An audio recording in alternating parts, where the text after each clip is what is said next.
Welcome back to the Explainer Sisterhood.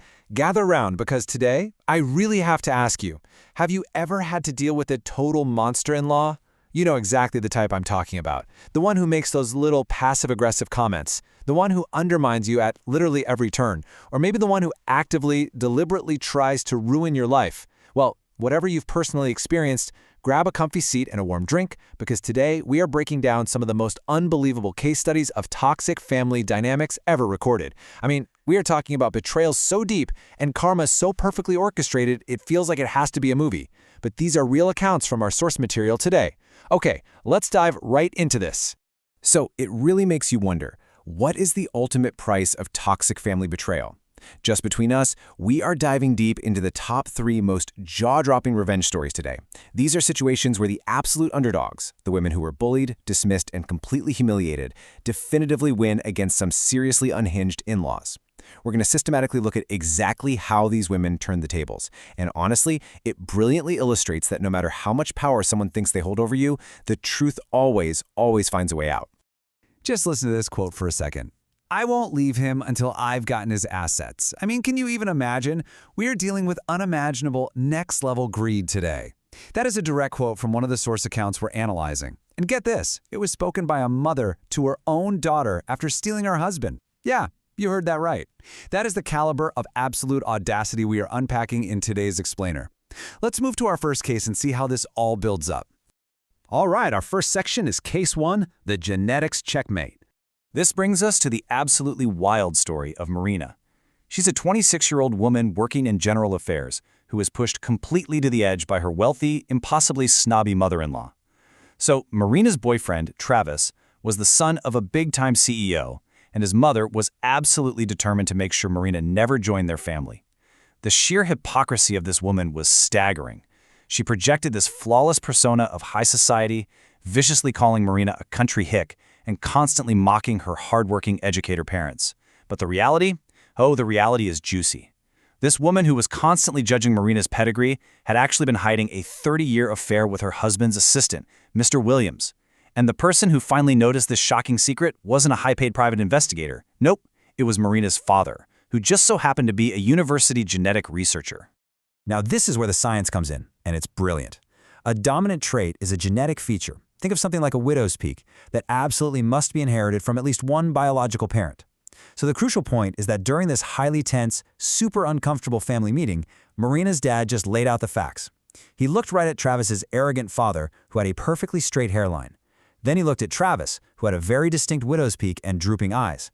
And then he looked at the assistant, Mr. Williams, who had that exact same dominant widow's peak and the exact same drooping eyes. Genetically speaking, it was literally impossible for Travis to be the CEO's biological son. But wait, because the twist is even wilder. The CEO father-in-law already knew about the affair. He had known for 30 years. It turns out, the father-in-law was secretly infertile.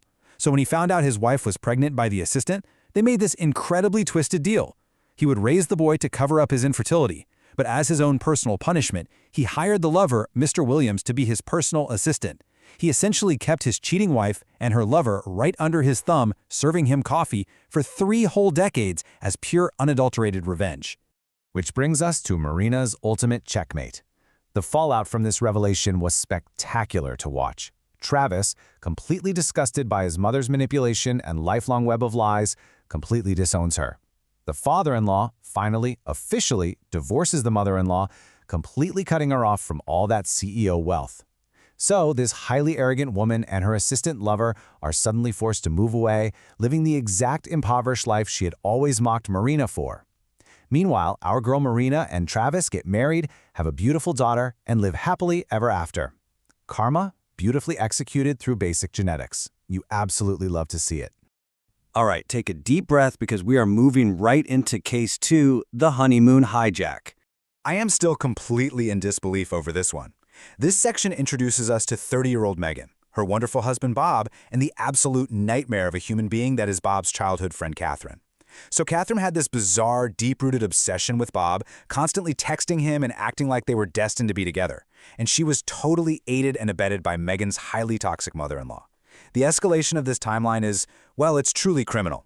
First, the reception. Catherine wasn't even invited to the wedding, okay? But she shows up anyway, wearing a literal white dress and has the absolute audacity to sit at the family table right next to the mother-in-law. But oh, it gets so much worse. Fast forward to the honeymoon day. Meghan and Bob were supposed to meet at the airport to fly to Italy. Instead, Meghan gets this frantic call from the groom yelling at her to cancel the trip, run out of her apartment immediately, and hide at her parents' house. Hours later, the police literally arrest the mother-in-law right outside Meghan's apartment.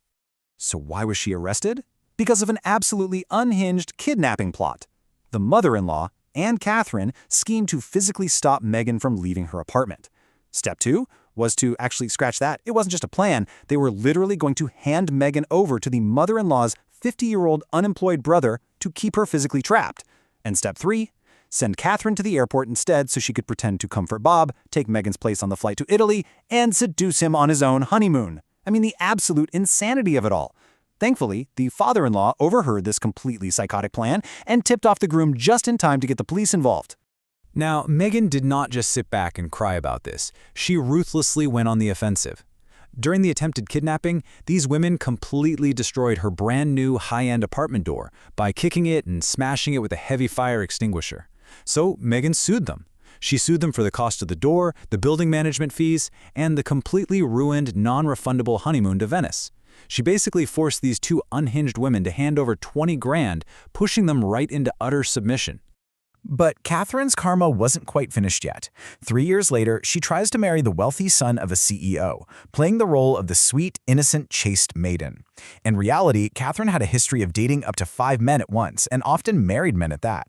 Well, her new fiancé came to Meghan and Bob's house to investigate some wild rumors he'd heard, and Bob happily exposed her entire scandalous past, including the white dress at the wedding and the literal kidnapping plot. Catherine was immediately dumped by the CEO's son and sued all over again for damages. Just poetic justice at its finest, right? All right, let's move to our final section, Case 3, the inheritance trap. Prepare yourself, sisterhood, because this is honestly the darkest, most twisted betrayal yet. This is the story of 32-year-old Lila, her 26-year-old husband Kevin, and her very own mother Anna. When Lila's father became wheelchair-bound after a terrible accident, Kevin warmly suggested they all move in together to help care for him. It seemed so incredibly supportive at the time, but it was a total trap. One day, a pregnant Lila, yes, pregnant, forgot her wallet and returned home early from shopping. She heard heavy breathing coming from the second floor. She grabbed her phone, hit record, and opened her mother's bedroom door. She caught her husband, Kevin, completely naked in bed with her own mother, Anna, who used to be a team model, by the way.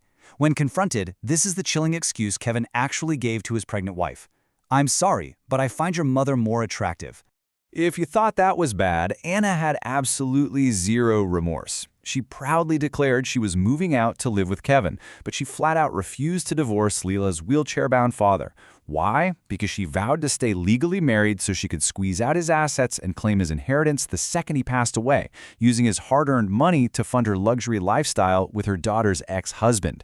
Now, right at this climax of total outrage, if you were as hooked on this unbelievable drama as I am, please hit that subscribe button. We break down wild source material like this all the time, and you definitely won't want to miss what's coming next.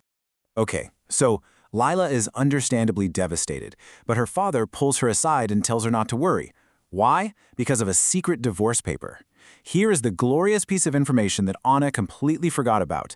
Years ago, during a massive explosive fight, Anna had actually signed and stamped an official divorce paper and literally thrown it at her husband. He never submitted it, but he kept it safely tucked away. So the absolute second Anna and Kevin smugly packed their bags and left the house to go live out their twisted little fantasy, Lila quietly walked down to the city office and submitted that signed divorce paper. Which brings us to our final act, the cost of betrayal. 3 whole years pass by. Lila is successfully running her father's company and raising her beautiful son. Sadly, her father's health deteriorates and he passes away. And who arrogantly waltzes into the crowded, respectful funeral but the terrible duo themselves, Anna and Kevin. They show up with giant smiles, openly announcing to the grieving crowd that they are here to collect Anna's massive inheritance. Oh, the cathartic contrast between their actions and their ultimate fates is just amazing. Let's look at it. Marina's mother-in-law ended up divorced, broke, and literally begging her son for money. Meghan's mother-in-law and Catherine hit with restraining orders, dumped by wealthy fiancés, and drowning in legal debt. And as for Lila's mom and Kevin, well, Lila looked them dead in the eye at the funeral and told them the truth. Anna wasn't a grieving widow. Because of that secret paper, they had been legally divorced for 3 years. She was a complete stranger to the estate in the eyes of the law. They got absolutely zero inheritance. They had already blown through all their savings, living way beyond their means, and were utterly bankrupt, publicly humiliated in front of everyone they knew. So I want to leave you with this final thought. When jealousy and greed cross the line, does karma always collect its debts? Well, based on the mechanics of the stories we've analyzed today, it absolutely does, for sure. It might take a secret DNA test, a wild $20,000 lawsuit, or a 3-year-old hidden divorce paper, but the truth always balances the scales in the end. I really hope you feel as empowered as I do after seeing these amazing underdogs take back their lives. If you love this explainer, please subscribe, leave a comment below with your own crazy family stories, and I will see you in the next one. Keep your heads up and your boundaries strong, sisterhood.